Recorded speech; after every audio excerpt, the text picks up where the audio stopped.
Hello students, welcome back. तो आइए हम लोग डेप्रिसिएशन की अपनी क्लास को कंटिन्यू करते हैं। इलस्ट्रेशन 25 इसमें कहता है कि हमें बैलेंसेस दे रखे हैं मशीनरी अकाउंट और प्रोविजन फॉर डेप्रिसिएशन अकाउंट के, जो कि है 5 लाख रुपीज और 1,16,000 रुपीज।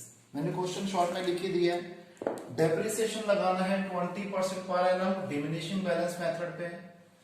वो मशीनरी जो हमने 1 अप्रैल 2003 पे 1 लाख रुपीस की खरीदी थी, उसे हमने 1 अक्टूबर 05 पे 60,000 रुपीस की बेच दिया। हमें 3 अकाउंट बनाने हैं, यानी कि machinery account, provision for depreciation account और मशीनरी डिस्पोजल अकाउंट। हमें मेंशन थे कि ये 3 अकाउंट बनाने हैं सिर्फ 1 साल के लिए, वो साल जो खत्म हो रहा है 31 मार्च 2006। तो आइए सबसे पहले हमने मशीनरी अकाउंट का बैलेंस लिख लिया। 2005 April 1 to balance brought down 5 lakh.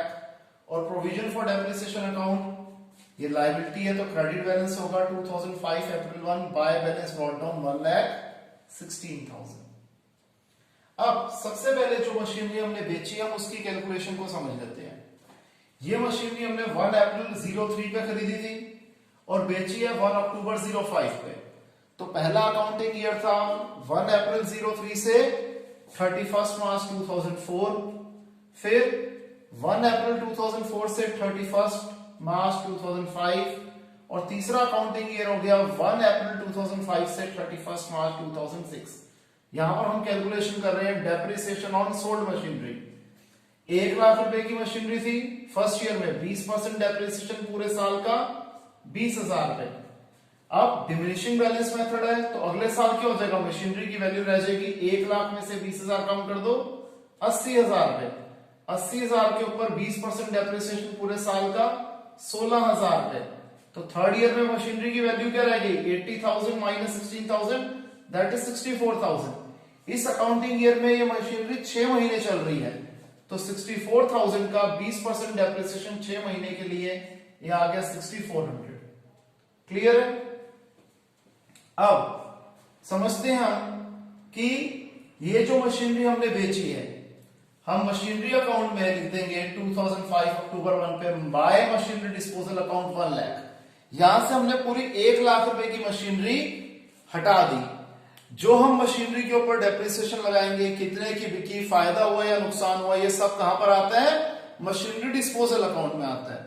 और मशीनरी डिस्पोजल अकाउंट हम सिर्फ 1 दिन के लिए खोलते हैं, उस पर्टिकुलर दिन पे जिस दिन मशीनरी को हमने बेचा है।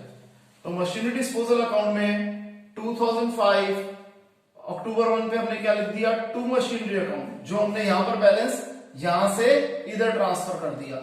मशीनरी अकाउंट की क्रेडिट साइड पे हमने लिखा था बाय मशीनरी डिस्पोजल अकाउंट, तो मशीनरी डिस्पोजल अकाउंट की डेबिट साइड पे लिख देंगे टू मशीनरी अकाउंट 1 लाख।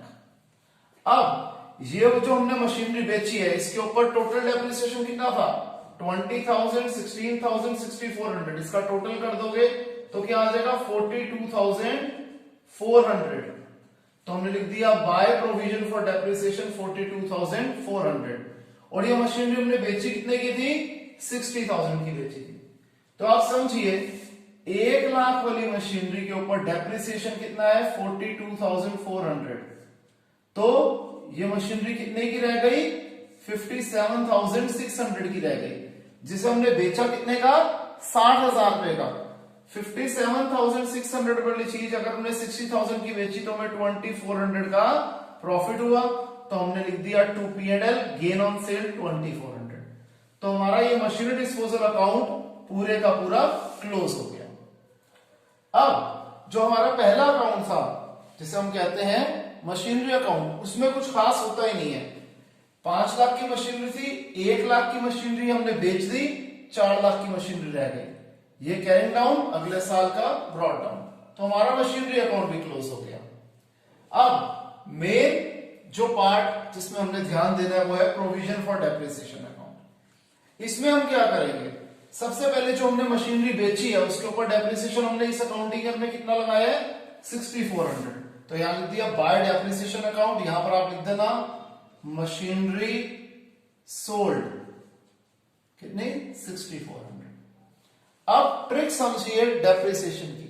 यहां मैंने हेडिंग डाल दी डेप्रिसिएशन फॉर द ईयर 2005-2006, यानी कि अकाउंटिंग ईयर है 1 अप्रैल 2005 से 31 मार्च 2006 का।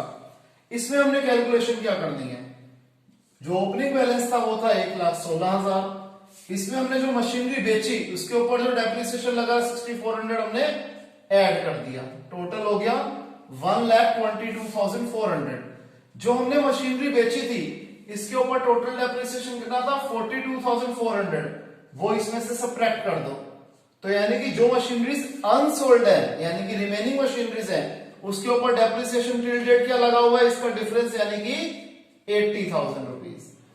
हमारे पास टोटल 5 लाख रुपए की मशीनरी थी, जिसमें से हमने 1 लाख की मशीनरी बेच दी, तो मशीनरीज इन हैंड यानी कि अनसोल्ड मशीनरी कितने की है 4 लाख रुपए की है, जिसके ऊपर 80,000 रुपए का डेप्रिसिएशन है, तो उसकी नेट वैल्यू क्या रह गई 3,20,000 रह गई। इस 3,20,000 के ऊपर 20% डेप्रिसिएशन लगेगा पूरे साल का, जो हो गया 64,000।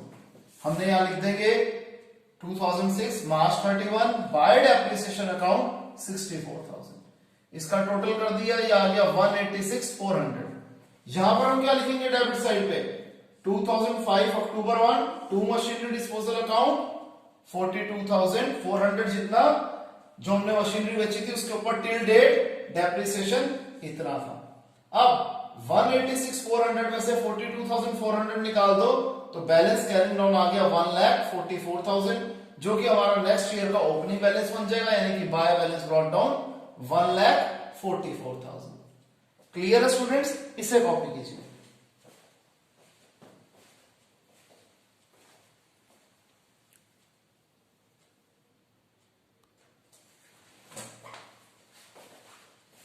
तो आइए नेक्स्ट क्वेश्चन करते हैं, ये है इलस्ट्रेशन 26।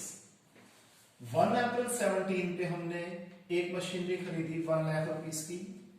1 अक्टूबर 17 में हमने सेकंड मशीनरी खरीदी 50,000 रुपीस की।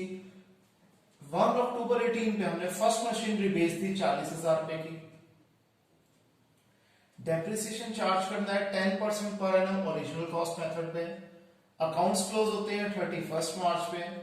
हमें 3 अकाउंट यानी कि machinery account, provision for depreciation account और मशीनरी डिस्पोजल अकाउंट बनाने 2 साल का, यानी कि पहला अकाउंटिंग ईयर है 1 अप्रैल 17 से 31 मार्च 18 और सेकंड अकाउंटिंग ईयर होगा 1 अप्रैल 2018 से 31 मार्च 2019।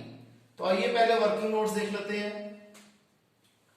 पहले अकाउंटिंग ईयर में फर्स्ट मशीनरी हमने 1 अप्रैल पे खरीदी 1 लाख वाली, इसके ऊपर 10% डेप्रिसिएशन पूरे साल का, क्योंकि हमने पूरा साल चलाई है 10,000 रुपए डेप्रिसिएशन। सेकंड मशीनरी 50,000 रुपए की जो हमने खरीदी है वो खरीदी है 1 अक्टूबर पे, तो ये चलेगी 6 महीने के लिए। 50,000 रुपए का 10% 6 महीने का डेप्रिसिएशन 2,500 आ जाते हैं सेकंड ईयर पे। अब ये ओरिजिनल कॉस्ट मेथड है इसलिए सेम फिगर्स के ऊपर डेप्रिसिएशन दिया जाएगा। अब इस बार फर्स्ट मशीनरी हम 6 महीने चला के बेच रहे हैं, तो 1 लाख का 10% 6 महीने के लिए डेप्रिसिएशन 5,000 और जो सेकंड मशीनरी है 50,000 रुपीज वाली उसके ऊपर 10% डेप्रिसिएशन पूरे साल के लिए ये भी 5,000। अब देखिए सबसे पहले मैं बता रहा हूं मशीनरी अकाउंट 2017 अप्रैल 1 पे हमने फर्स्ट मशीनरी खरीदी 1 लाख रुपीस की। अक्टूबर 1 पे हमने सेकंड मशीनरी खरीदी 50,000 रुपए की, टोटल हो गया 1.5 लाख। कैरिंग डाउन कब हो जाएगा 2018 मार्च 31 पे। क्या करेंगे, सबसे पहले हम बाय बैलेंस कैरिंग डाउन लिखना था, by balance carrying down 1 lakh and 50,000 total 1,50,000। यही कैरिंग डाउन अगले साल का बन जाएगा ब्रॉट डाउन।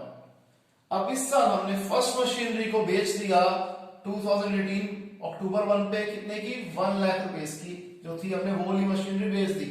उसका क्या हुआ वो भी बाद में देखेंगे। और जब अकाउंटिंग ईयर खत्म हुआ 2019 मार्च 31 तो हम लिख देंगे by balance carrying down M2 50,000 जो अगले साल का ब्रॉट डाउन बन जाएगा। तो इस अकाउंट में तो कोई दिक्कत थी ही नहीं, एकदम सिंपल था। सेकंड अकाउंट बना लेते हैं मशीनरी डिस्पोजल अकाउंट, जो आपको बताया था सिर्फ 1 दिन के लिए खुलता है। इसमें हम क्या लिखेंगे, यहां से ये आ जाएगा इधर, क्या लिख देंगे, टू मशीनरी अकाउंट 1 लाख। अब ये मशीनरी जो है इसके हमने 2 साल चलाए हैं, इनफैक्ट 1.5 साल चलाए हैं। M1 के ऊपर पहले साल डेप्रिसिएशन थी 10,000, दूसरे साल डेप्रिसिएशन थी 5,000, तो हम लिख देंगे बाय प्रोविजन फॉर डेप्रिसिएशन 15,000। हमने मशीनरी बेची कितने की, 40,000 की। अब आप देख लीजिए कि प्रॉफिट या लॉस हमें क्या हुआ, 1 लाख की मशीनरी थी, 15,000 हमने इसके ऊपर टोटल प्रोविजन फॉर डेप्रिसिएशन लगाया, तो इसकी वैल्यू जिस दिन हमने बेची कितनी थी, 85,000, लेकिन हमने ये मशीनरी बेची कितने की, 40,000 में की, तो 45,000 आ गया लॉस ऑन सेल, ये हमने लिख दिया। अब तीसरा account, provision for depreciation account. अब आप देखोगे तो ये क्वेश्चन आपको पिछले क्वेश्चन के मुकाबले बहुत ज्यादा आसान लग रहा होगा, क्योंकि ये ओसीएम का है, ठीक है जी। डीबीएम का ये पर्टिकुलर क्वेश्चन थोड़ा सा कंपैरेटिवली टफ हो जाता है। देखिए यहां पर हम क्या करेंगे कि हमने पहली मशीनरी के ऊपर डेप्रिसिएशन लगाया 10,000 रुपीज, सेकेंड मशीनरी के ऊपर डेप्रिसिएशन लगाया था 2,500 रुपीज। आपको पता साल के एंड में डेप्रिसिएशन चार्ज किया जाता है, तो हमने 2018 मार्च 31 पे डेप्रिसिएशन चार्ज करा और इसी को हमने कर दिया कैरिंग डाउन, जो नेक्स्ट ईयर का बन गया हमारा ब्रॉड डाउन। अब 1 अक्टूबर पे फर्स्ट मशीनरी के ऊपर डेप्रिसिएशन लग रहा है 5,000 और साल के एंड में सेकंड मशीनरी पे डेप्रिसिएशन लगा अगेन 5,000, टोटल हो गया 22,500। अब जो हमने फर्स्ट मशीनरी बेची थी 1 अक्टूबर पे, उसके ऊपर डेप्रिसिएशन कितना था, 15,000 था, हमने लिख दिया टू मशीनरी डिस्पोजल अकाउंट 15,000, 22,500 में से 15 गया 7,500, ये हो गया हमारा बैलेंस कैरिंग डाउन। क्लियर है स्टूडेंट्स? आई होप आपको समझ में आया होगा। स्टिल अगर किसी को कोई भी डाउट हो तो आप एक बार क्वेश्चन दोबारा एक बार रिवाइंड करके देख सकते हैं, और उसके बावजूद अगर किसी के डाउट निकलते तो हम लाइव क्लास में उसे जरूर कवर करेंगे। Okay students, bye, take care.